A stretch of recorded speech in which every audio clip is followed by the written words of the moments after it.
Welcome back. We are finally joined by a real journalism guest, Ava Wallace, the Washington Post sports reporter covering the Washington Wizards. But Ava, reason Ava and I know one another is because back in high school, Ava got her journalism start at Montgomery Blair's famous award-winning Silvertips newspaper. World-renowned.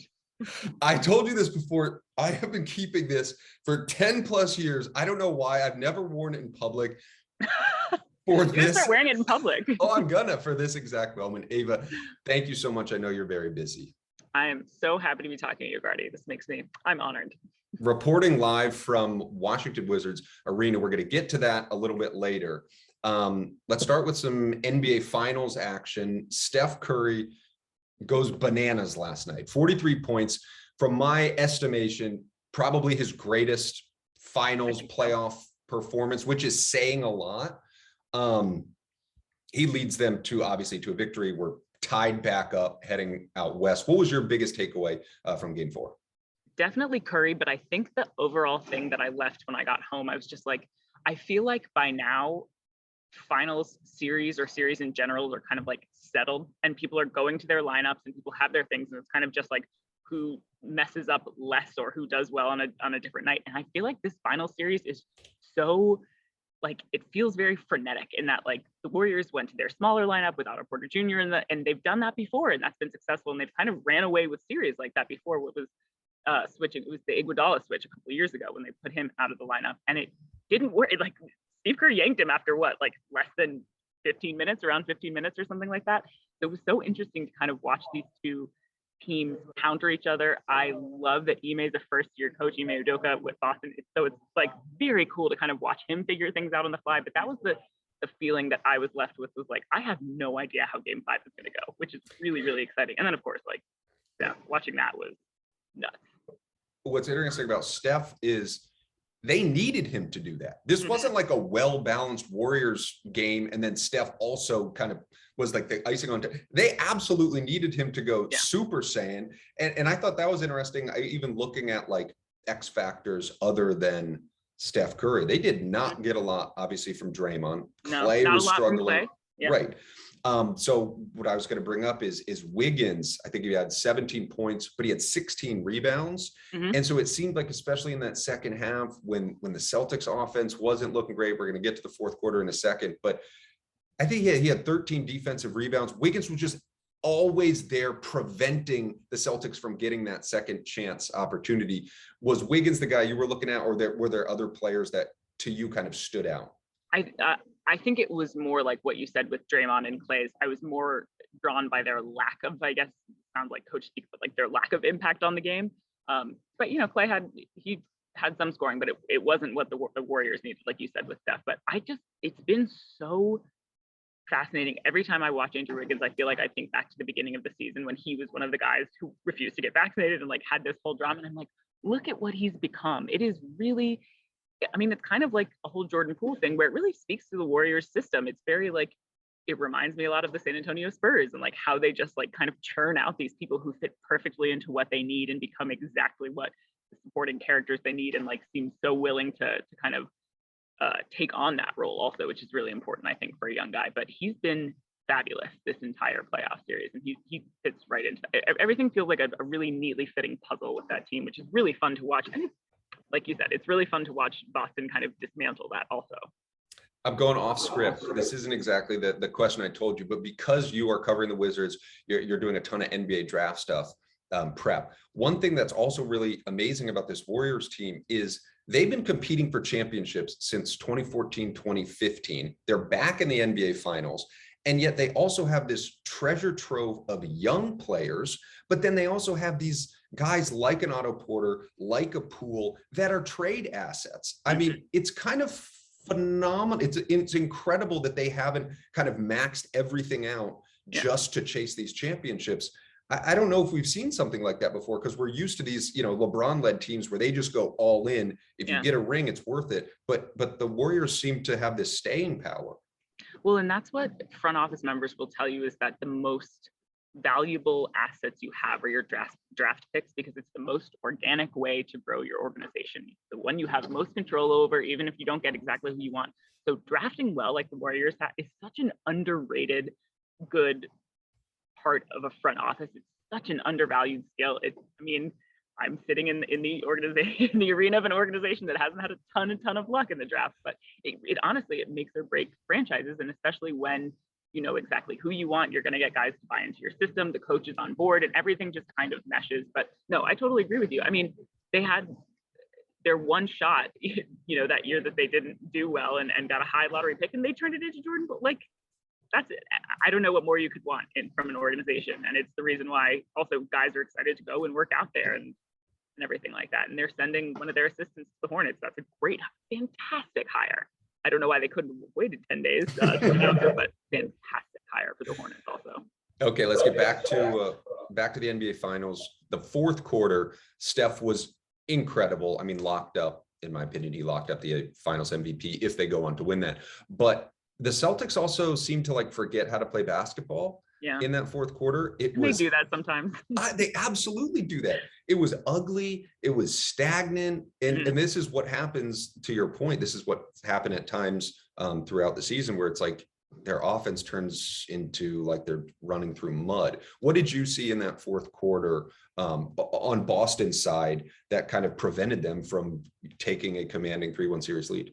It was the turnovers throughout the game, and the fourth quarter just seemed like kind of everything. I can't remember exactly how many. It was something like 16 or 17 turnovers for the game, which you just can't give the Warriors ball that much. But they have problems closing, and that was something that we saw really, really crazily in Game 7 of the Eastern Conference Finals, where Jimmy Butler has a chance to take that shot that's going to potentially win the game or tie the game up. Yeah, they've had a problem with it the whole way through, and you notice it especially on a night when Tatum isn't kind of rolling like he wasn't last night, and you don't have someone to kind of match Steph Curry or someone to kind of keep him even with Klay Thompson and that kind of thing. And it's got to be the most frustrating thing in the world for Celtics fans, which I actually think it's funny. You know, Boston gets no love, but I feel like so many people are rooting for them just because they're tired of seeing the Warriors win, even though it's really fun to watch them play. But yeah, especially I feel like if the Celtics had been able to kind of capitalize on that halftime lead, especially at home. To me, I'm like, if they win tonight, that's the series. Like, especially if you know, we didn't know how Steph was going to be on that left foot injury. It doesn't seem like it bothered him as much, but it's just frustrating as hell to watch them do that over and over and over. I mean, they've been doing this since they've been good. So since February. Crazy.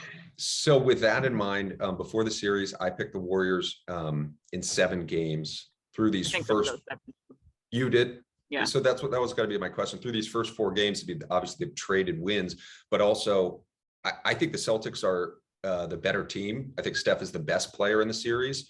Like you said, if they had won last night, it's probably a wrap. Now you're heading back to California, all tied up.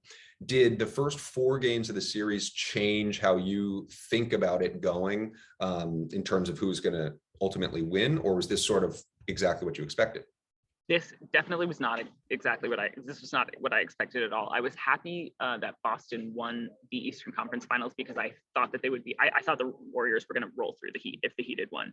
And so I think Boston's defense has been something that they've really, really been able to rely on. But I do agree with you that Boston is the better team, and it's why I kind of picked them, even though, you know, it's so hard to account for a superstar going, especially in a finals game, 43 in a finals game. That just doesn't, I mean, I'm sure there were stats all over. I haven't read them yet about like how many guys have been able to do that in NBA history or whatever. But I think Boston is the better constructed team. I think they collectively have more, they just play with a little bit more force than the Warriors, which sounds crazy to say. But I picked them in 7. So you have Boston at 7. Boston at 7, yeah. Boston in 7. You know, it's been so long for those guys. 2008, such a long time. I think it's the 2 worst fan bases going up against one another. That's a conversation for another time.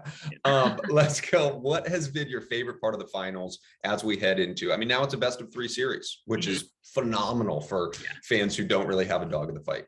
Yeah.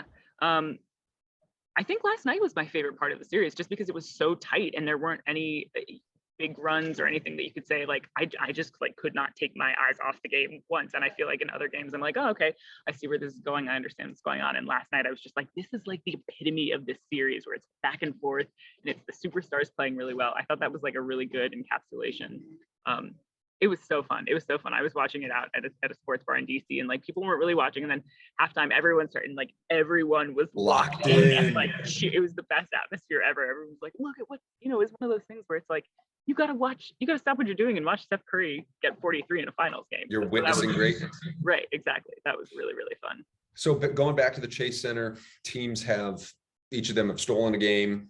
They've then responded. How do you see game 5 going with now obviously a little more rest because they're traveling? I honestly think the Warriors are going to remember game 1 and aren't going to want to cede any momentum at home anymore. I think they're really going to clamp down, and they have. Here's where, you know, Boston has spent a lot of time saying our staff is experienced. Experience only takes you so far. But I think in the last 3 games, when it's a series this tight, I think that's kind of when the championship, we've been here before. We know the type of focus, the type of energy. I mean, like, it's been a long season after a couple of long seasons right before with going to the bubble and everything like that. Like, these guys are exhausted, and the Warriors know what they're doing at this point and kind of know how to close this thing up. So even though I picked Boston, I think the Warriors aren't going to want to cede any momentum, and I think they know how to do that. They kind of know the feeling of a series like this. Just a couple more questions because I know we're running out of time, and thank you for doing this. But the draft, they started playing music, so I'm like, I hope you can't hear it. The draft is less than 2 weeks away. As a beat reporter covering one of the teams that desperately needs to hit, like they've needed to hit for the past 10 plus years. Yeah.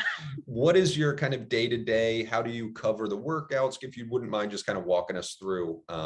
Yeah. So right now they're kind of in the pre-draft workout period. So the Wizards are bringing in between like 3 and 6 guys every day just to get their eyes on them. You walk into the room and it's funny. It's these like prospects who are just coming out of college, these really young guys, and it's the entire, like the whole front office is here, the coaching staff is here, all the assistants are around. It's like, whoa, he brought out the cavalry for this 19-year-old. But it's so important for teams to kind of see how players, one, not just how they do in workouts, but how they interact with people, the questions they ask, how they are with media. You know, there are people watching that.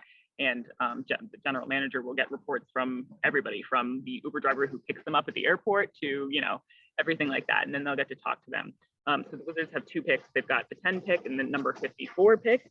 So a lot of these guys are going to be, they're kind of looking either to fill out their G League team or for the 54th pick. But the questions I'm really interested in are a little bit about the prospects. We just talked to the Kentucky guard, Ty Washington, who is really charismatic, and the G League Ignite guard from Australia, Dyson Daniels, who is just, it's fun to kind of meet these kids for the first time and be like, oh yeah, you feel like a pro, or you feel like talking to an NBA player already, or, you know, just kind of get the sense. But so I'm kind of figuring out what the Wizards are looking for and making a lot of calls to agents and other front office members trying to say, you know, does it seem like Washington's trying to trade up? What are you hearing from them? Just kind of get as much information as I need so that when it all falls apart on draft night and something completely unexpected happens, I can be so unprepared, which is always what happens. But it is still good to kind of get a sense of what the team is thinking, because again, draft picks are so important and valuable, and it's honestly less about who they're going to pick, because especially the Wizards kind of have a track record of surprising, picking guys like Rui Hachimura or Denny Avdia, and more kind of what the team thinks it needs right now. And that's really interesting insight into what a front office is kind of thinking about their organization. So it's just information collecting at this point. With that in mind, and obviously there's the Bradley Beal elephant kind of hanging over everyone's head in terms of the Wizards organization, not in a bad way, but it's just, that's obviously something you have to think about. From what you're hearing from the agents, from different sources, and you don't have to give us the Washington Post exclusive scoop, what do you think they are going to do? Are they going to stay at 10, or are they trying to trade up? What kind of are you hearing? Yeah, I had been hearing that they will use the picks. So they're not going to trade for, you know, to get it, because the number one thing this team needs right now is a point guard, and a point guard who can play and fit in with Bradley Beal, who is expected to sign for that max contract in July. And they need someone who can do that now. And you're not generally going to get that from the draft. Guys are just too young, too inexperienced. You need a point guard who can kind of keep the team organized. And that's really hard for a 19, 20-year-old to come in and do immediately and build that chemistry. I do not think they will trade that pick. Of course, if it all goes down on draft night again, disregard everything I've said. They may be looking to move down, though. There are a couple of teams who are looking to move up, especially teams with a lot of draft picks, like an OKC, just because you Why can. not? Yeah, OKC, they're like, sure, you get a draft pick, you get a draft pick. Like, yeah. So there may be some movement, but I do expect them to use the pick, and I think it gives them a ton of versatility because they're not looking for their point guard in this draft, so they can kind of either bolster their backcourt or find a big that's going to back up. They've got a couple of bigs whose contracts are expiring, so they have a lot of options, and this is a draft with a lot of options. It's kind of like the 1, 2, 3 options, and then everybody else is a free. It's like pick your poison. So it'll be really interesting on draft night, I think, because it's kind of a random draft. You've already given us more time than I expected. Thank you so much. But for the dedicated viewers, how can they read your work? How can they find you? Google my name and Washington Post. That's honestly our site is hard to figure out, but that's the easiest thing. And then I'm on Twitter at Ava R. Wallace, where I tweet my stories and none of my takes because Twitter scares me. I do the opposite. I need a burner. Ava, thank you so much. I'm going to try and wrangle you back after game 5, but I really appreciate the time. Yeah. Gardy, it was awesome talking to you.